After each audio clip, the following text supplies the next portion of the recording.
For his Buffalo Bills. GM Brandon Beane said this yesterday about Josh Allen, quote, "I don't think he's reached his ceiling." Guy probably lives in a big house with those big ceilings. Brandon, do you agree that Josh Allen hasn't reached his ceiling? 100%. He's right. Look, you can go to his first year. He was last in passer rating, last in completion percentage. Fast forward to this year. He's first. He's first. This is the greatest transformation we have ever seen from the quarterback position. And this is not, he's not even in his prime. There's a sweet spot for a professional athlete. When the game slows down, you hear about it all the time. It's like, man, the game is just slow. Tom Brady walks to the line. He knows what the defense is going to do before they do it. Oh, yeah, this defensive coordinator, Coach Spags, you know what? He's been running the same thing on first down, coming out of the red zone for 20 years. So here's where I'm going. I know exactly where I'm going with the ball. He's still working his process. He's still thinking. The best athletes are the athletes that don't think out there. They just react. So that is the sweet spot for a professional athlete in any sports, is when you say, you know what? The game is slow, and now I'm asking my body to do something, and your body reacts. This kid is just now getting started, Nick. I know you've been tough on him, but, brother, I'm telling you, you cannot go into the next season low on this kid. I'm telling you, accept it. He is here to stay and compete with the Kansas City Chiefs and Patrick Mahomes for years to come. Oh, yeah, I hope he continues to compete the way they did on Sunday, 38-6 run. That was a fun competition. Listen, I think Josh Allen will get better. I think that any player that is going to have a 10, 12, 15-year career is going to be better in year 7 than they were in year 3.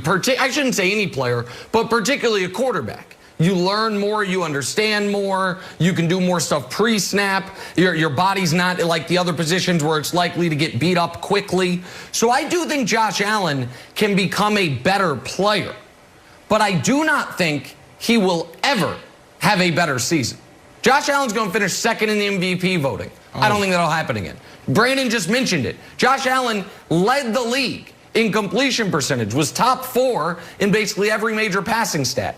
I do not see that duplicating. So I think he can get better, but I don't know that his numbers, his team's record at 13-3 will improve along with that. Sometimes you are a little skewed as far as what the stats say and where you actually are at as a player. I also think, Wildes, it's not going to help him anywhere except for, long-term financial security when he checks his online banking, when he goes from making $6 million to $46 million, because what it's going to mean to the pieces around him. So I do think he'll improve, but I don't know that he will ever have a better statistical year, 13-3, second in MVP voting, and some folks saying he was the best quarterback in the conference. I don't see that coming again, Wildes. Yep. Okay, mid-segment tease. You know what's interesting? It feels odd to even have this conversation, but like, can he get better? But then again, coming up later in the show, did Goff get better? No, they're trying to move on from Goff. Did Carson Wentz get better? Like, no, they benched him. So I think it's a reasonable question. But, Brandon, here's what I think you said is something very interesting yesterday. How you, as a receiver, wanted to play with Adrian Peterson in great running backs. So we know Buffalo's run game was at best. And we know Josh Allen got a lot better with Stephon Diggs. What if in the draft, and they're drafting 30th, they went after Najee Harris, and they added a big star running back to that offense? And I know you're thinking like, Najee Harris not going to be there.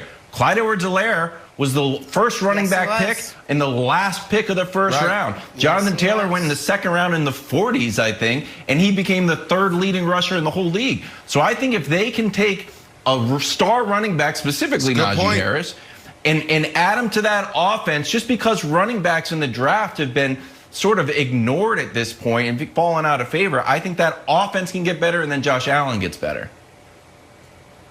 Yeah, I agree with you. A quarterback's best friend is the running game. They don't need to dominate in the run game. They just need to have some balance.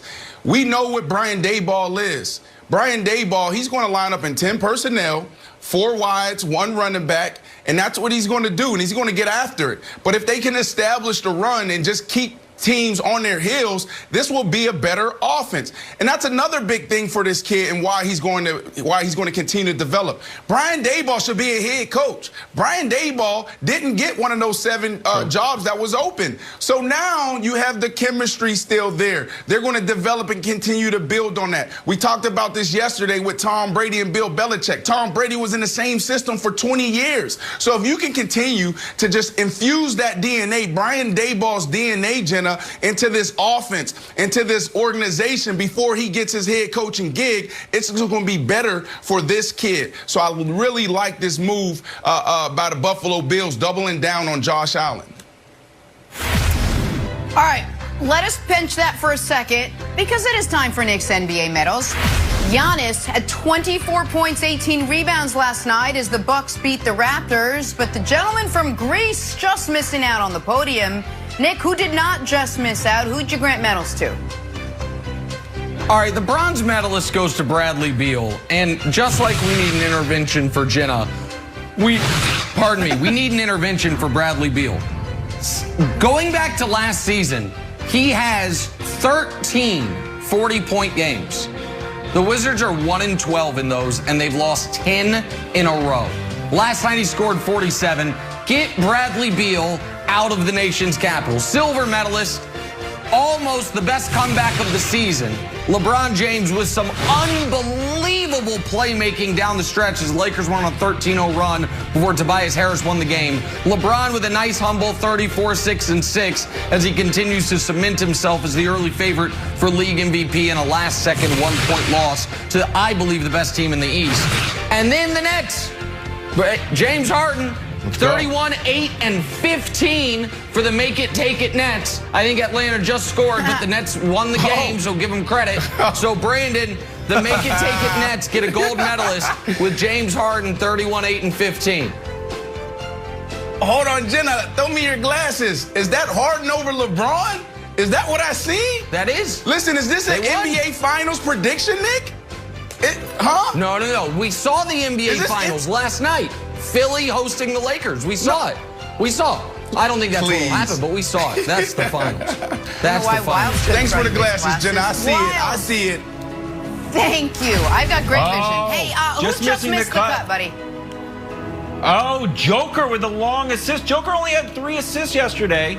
He's fallen to 3rd place, and my dream of him winning the assist title seems like it's going down. Harden number 1, Luka number 2. But also, this is not only a highlight for Joker, this is a low light for the Heat, who are now 6-11, and they got some health and safety protocols. I understand Jimmy's been out, they got some injuries, but fellas, you got to get back on defense. You know that Joker can do this. This is going to cost you laps retroactively once Jimmy's back in the building. That's right. It's a hell of a pass, man. Question for you guys. Who you taking in a road race? I mean, a running race, a foot race. When you're like a running race. This team is terrible. What? Scotty Tuhati or Tyreek Hill, the cheetah? Guys, Jenna had a stroke. Jenna had a stroke, guys. We're going to talk about...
You can go to his first year. He was last in passer rating, last in completion percentage. Fast forward to this year. He's first. He's first. This is the greatest transformation we have ever seen from the quarterback position. And he's not even in his prime. There's a sweet spot for a professional athlete when the game slows down. You hear about it all the time. It's like, man.